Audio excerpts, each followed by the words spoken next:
जय श्री कृष्णा। कल्याण ज्योतिष में आप सभी का स्वागत है।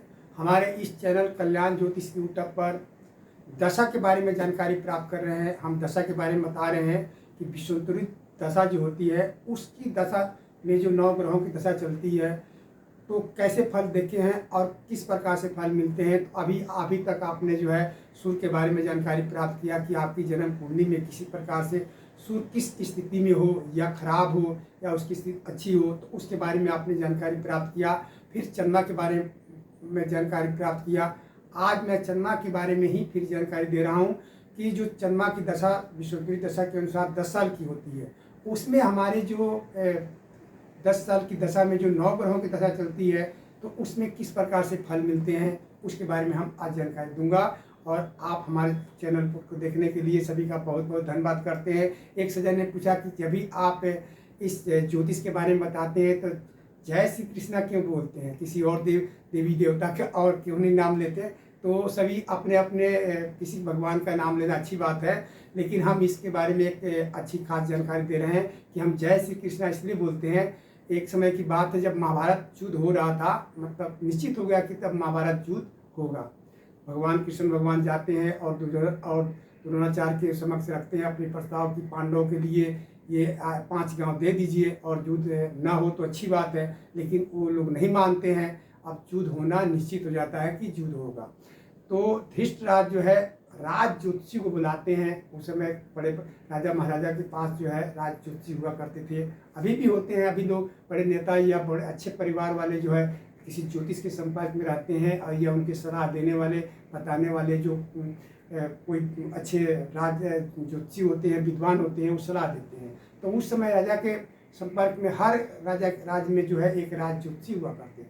तो धृष्टराज जो है राज ज्योतिषी को बुलाते हैं और पूछते हैं अगर युद्ध हो, निश्चित है युद्ध होना ही है, तो क्या हमारे पुत्र दुर्योधन की विजय हो सकती है या उसकी जन्म कुंडली क्या कहती है। तो राज ज्योतिषी बताते हैं कि आपके पुत्र दुर्योधन के जो जन्म कुंडली में जो है राजयोग है और राजयोग है और निश्चित ही आपका ही पुत्र जो है विजय होगा, क्योंकि राजयोग है और इसमें जो है राजा बनने का इन्हीं का है और ये जो है निश्चित जो है युद्ध जीतेंगे। और इस बात को जान करके ज्योतिष से जो है धृष्टराज जो है युद्ध की स्वीकृति दे देते हैं। अब युद्ध शुरू हो जाते हैं।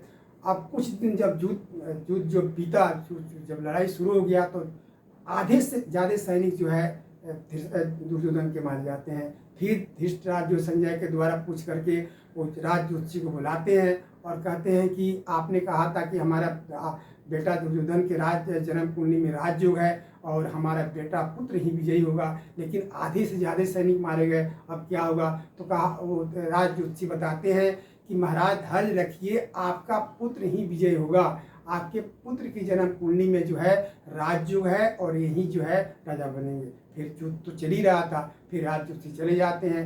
फिर कुछ दिन के बाद 2-4 दिन के बाद जो है 1/3 से ज़्यादा सैनिक जो है धृष्टराष्ट्र दुर्योधन के जो है मारे जाते हैं।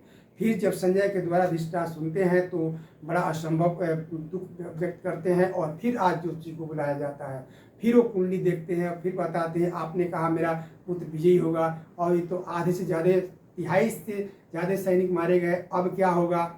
तो कहते उस समय राज ज्योतिषी फिर कहते हैं कि महाराज आपके पुत्र के जन्म कुंडली में राज जो है, लेकिन जो पांडव की तरफ जो है कृष्ण भगवान है और वो जो है आपके आपके पुत्र के दुर्योधन की जन्म कुंडली के जो राजयोग है, जो राज उसको भंग कर दिए हैं।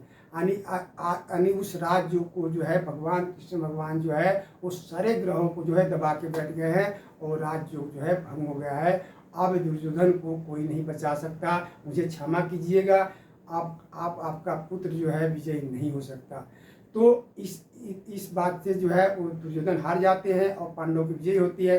तो कोई भी आदमी जो है हर किसी शुभ कार्य करने के लिए जो है किसी न किसी परमात्मा को, देवी देवता को, गुरु को जरूर आराधना करता है, दुआ मांगता है, भगवान का नाम लेता है। तो उसी तरह से हमारी अपनी भक्ति शक्ति है। हम भगवान कृष्ण को नाम लेते हैं और उनकी अगर कृपा ना हो, उनकी दृष्टि ना हो, तो जो कुछ हम ये बताते हैं या आप समझते हैं या सुनते हैं, अगर भगवान की कृपा ना हो तो सब योग होते हुए भी आपको कोई फल की प्राप्ति नहीं होगी। तो इसलिए हम जय श्री कृष्णा कहते हैं, उनसे दुआ मांगते हैं कि हम जो भी बताएं इसमें त्रुटि हो गलती हो उसे सही करें और आप लोग को अच्छा लगे, इसका फल आप लोग को प्राप्ति हो। तो इसीलिए हम शुरू में है और अंत में भी जय श्री कृष्णा बोलते हैं। तो ये सबका अपना अपना एक विचार होता है। कोई अपने अपने आराध्य देव को अपना उनके स्मरण करता है, तो हम आप उसी तरह समझ लीजिए। तो हम जय श्री कृष्णा जब भी ज्योतिष के बारे में बोलते हैं तो बताते हैं। वैसे हम सन्यासी हैं, अब हम किसी जो अपने गुरु या किसी दूसरे को करते हैं तो हम ओम नमो नारायण बोलते हैं। लेकिन ज्योतिष के बारे में जब भी हम बात करते हैं बताते हैं तो जय श्री कृष्णा बोलते हैं। उनसे दुआ मांगते हैं कि इस विषय में आप लोग का इसका लाभ पहुँचे और इसमें जो गलती हो वो सही हो, इसीलिए हम दुआ मांगते हैं। तो चलिए हम विषय पर चलते हैं कि आज हम चंद्रमा के बारे में ही बताएंगे कि चंद्रमा के जो विषुवंतरी दशा में दशा होती है तो उसमें फिर 9 ग्रहों की दशाएं चलती है। तो 9 ग्रहों की जब दशाएं चलती है तो उसमें भी अलग अलग दशा अलग अलग ग्रह के अनुसार आपको फल की प्राप्ति होती है। 9 ग्रह आपकी जन्म कुंडली में किस प्रकार की स्थिति में उनकी क्या है, बलवान है, कमजोर है, क्या है, उसी के अनुसार आपको फल की प्राप्ति होती है। तो आज मैं फिर उसी विषय में चंद्रमा के विषय में ही बताऊंगा कि उसमें 9 ग्रह होते हैं तो कैसे फल मिलते हैं। और आपकी जन्म कुंडली में चंद्रमा किसी राशि पर बैठा हो, 12 राशि होती है और 12 राशि में किसी न किसी राशि पर सभी के चंद्रमा बैठे होते हैं, तो उस राशि के अनुसार क्या फल मिलते हैं। और फिर आपको मैं एक कुंडली के द्वारा उदाहरण देकर बताऊंगा आपको कि किसी की भी दशा चल रही हो तो उसमें आप कैसे समझेंगे कि सबसे मारक या अशुभ कौन सी दशा हमारी जाएगी। जो हमारी अभी दशा चल रही है, चाहे सूर्य की चल रही हो या मंगल की चल रही हो या चंद्रमा की चल रही हो, किसी भी ग्रह की चल रही हो, तो उसमें हम कैसे समझेंगे उसके विषय में फिर मैं आप लोग को आज बताऊंगा। तो चलिए हम बोर्ड के माध्यम से समझाते हैं आपको। तो ये हमने आप ये के बने ये लिखा है चंद्रमा की जो विषुवंतरी दशा होती है, चंद्रमा की 10 साल की होती है। 10 साल में ये समय बटे होते हैं, ये फिक्स है, कोई भी इसको आगे पीछे नहीं कर सकता।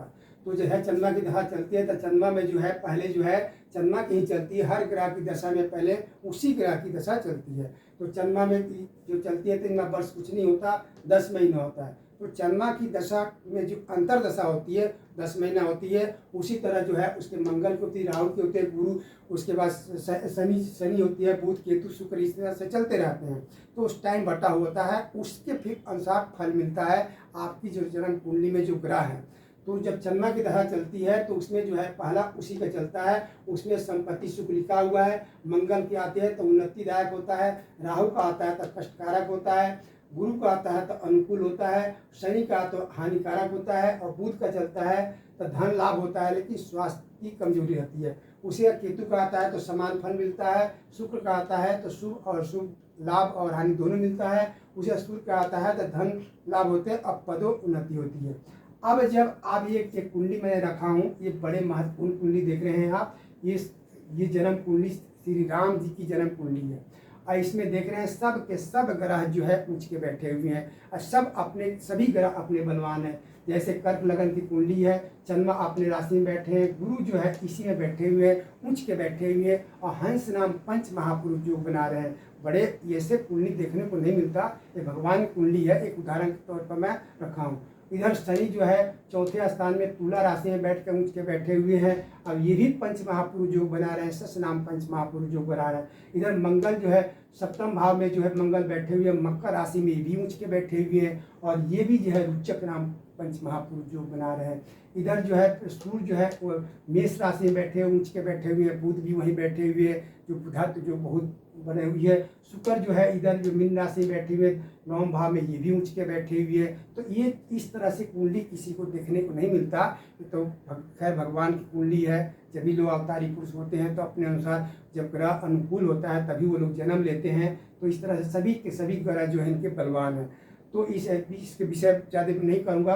तो इसी तरह देख रहे हैं कि इसमें चंद्रमा कहाँ कर्क राशि में बैठा हुआ है। इसी तरह हर आदमी जन्म कुंडली लगन कुंडली में कहीं ना कहीं चंद्रमा किसी न किसी राशि पर बैठे होते हैं। तो फिर राशि के अनुसार कैसे फल देखते हैं, तो जैसे मेष राशि में बैठे हो, थोड़ा ये छोटा अक्षर में लिखा हुआ, लेकिन जब इस वीडियो को आप रोक करके बड़ा करके देखेंगे तो पढ़ने में आ जाएगा।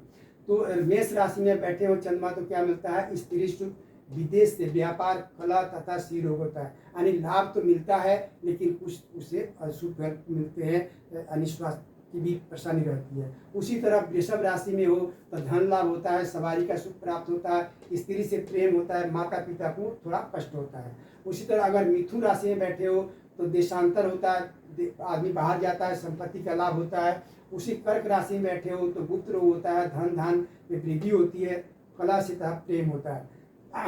ये कला अगर जानते, कुछ बनाना चाहते, उससे आपका प्रेम बढ़ता है, उसमें आपको सफलता मिलती है। उसी तरह सिंह राशि में हो तो आदमी बुद्धिमान होता है, समान तथा धन का लाभ की प्राप्ति होती है। उसकी जो ज्ञान विज्ञान की जो विद्या, उसे ज्ञान का जो मान सम्मान उसका बढ़ता है। अगर सिंह राशि में चंद्रमा बैठा हो और उसकी आपकी चंद्रमा की दशा चल रही हो। उसी तरह कन्या राशि में हो तो विदेश गमन होता है, स्त्री की प्राप्ति होती है, का प्रेम होता है तथा अर्थ धन लाभ की प्राप्ति होती है। अगर तुला राशि में हो तो विरोध, चिंता, अपमान, व्यापार, धन लाभ और मर्मक स्थान में व्याधि होती है, यानी लाभ और हानि दोनों होते हैं। उसी तरह अगर वृश्चिक राशि में, जब वृश्चिक राशि में चंद्रमा होते हैं तो नीच का होता है, तो उसी में हो तो चिंता, रोग, साधारण धन लाभ तथा धर्म की हानि होती है। उस तरह से आप विचार बनता है आदमी का। अगर धनु राशि में हो तो वाहन का लाभ होता है, अगर मित्र की राशि में है तो वाहन की लाभ होती है, सब कुछ सुख प्राप्त। उसी तरह अगर मकर राशि में हो तो सुख, पुत्र, स्त्री, धन की प्राप्ति होती है। उन्माद तथा भाव का यानी लाभ के साथ साथ आपका स्वास्थ्य भी थोड़ा खराब होता है। अगर कुंभ राशि में हो तो व्यसन, ऋण, नाभि के ऊपर जो है तथा नीचे भाव प्रकोप होता है, उधर पीड़ा होती है। यानी मिल अगर जो है चंद्रमा जो कुंभ राशि में है और चंद्रमा की महादशा चल रही है या अंतर से लगा हो तो अच्छा फल नहीं मिलता, रोग कष्ट होता है। उसका मीन राशि में हो तो धन लाभ होता है, धन संग्रह होता है, पुत्र लाभ होता है, शत्रु का नाश होता है, आदि फल की प्राप्ति होती है। तो शत्रु मित्र के अनुसार जो है आपको फल मिलते हैं। तो आपको अपनी जन्म कुंडली में देखना है कि चंद्रमा हमारी कौन सी राशि पर बैठा हुआ है, उस राशि के अनुसार फल मिलते हैं। और चंद्रमा की जो दशा चल रही हो, महादशा हो, अंतरदशा हो, उसके अनुसार जो है ये समान फल मिलते हैं। अब मैं आपको बताता हूँ कि अगर किसी ग्रह की दशा चल रही हो,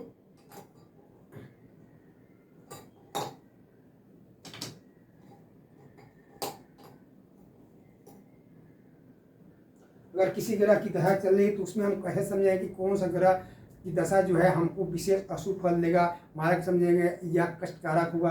तो सबसे पहले आप अपनी जन्म लगन कुंडली जो होती है, सूर्य कुंडली कहते हैं, उसमें आप क्या देखना है, आपको देखना है छठा, सातवां, आठवें भाव की राशि को देखना है, यहाँ से लेकर के और यहाँ तक के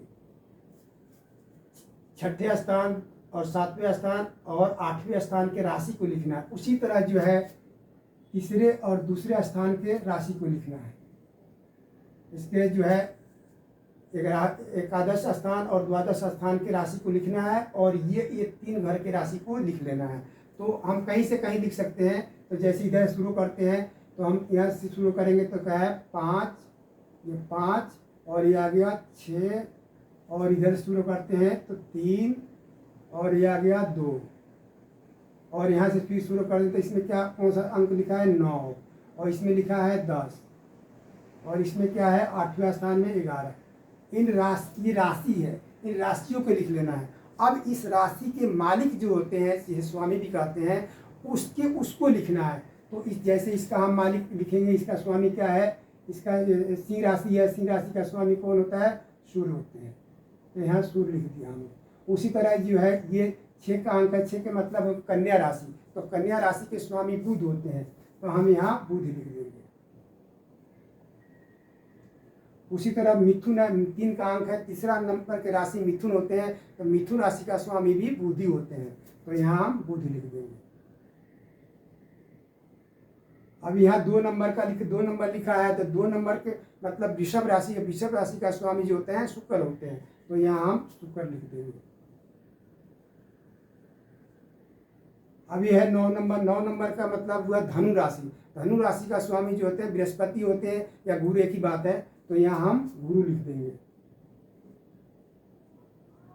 ये 10 नंबर का है, 10 नंबर का स्वामी, 10 नंबर का राशि होता है मकर, और मकर राशि का स्वामी होते हैं शनि, तो यहाँ हम शनि लिख देंगे। ये 11 नंबर का मतलब 11 नंबर की राशि होता है कुंभ, कुंभ राशि का स्वामी कौन होता है शनि, तो शनि फिर हम यह शनि लिख देंगे। अब इन जो ग्रह लिखे गए हैं इनमें ये आपको देखना है कि इसमें जो है डबल कौन सा आता है। जैसे पहले सूर्य आया, फिर बुध आया, शुक्र आया, गुरु आया, शनि आया। तो जो डबल आते हैं वो जो महादशा चल रही हो या अंतरदशा हो या प्रत्यंतदशा हो या सूक्ष्म कोई भी दशा चल रहा हो, तो वो दशा जो है आपके जो है विशेष कष्टकारक होते हैं, अशुभ फल देखते हैं। उसमें जो है मारक भी कर सकते हैं। हालांकि मारक ये सूर्य अगर मान लीजिए सूर्य आ गया या चंद्रमा आ गया, तो सूर्य और चंद्रमा किसी व्यक्ति के जीवन काल में जो है मृत्यु का कारक नहीं बनता। हालांकि मृत्यु के लिए, एक्सीडेंट के लिए इस तरह से नहीं देखा जाता।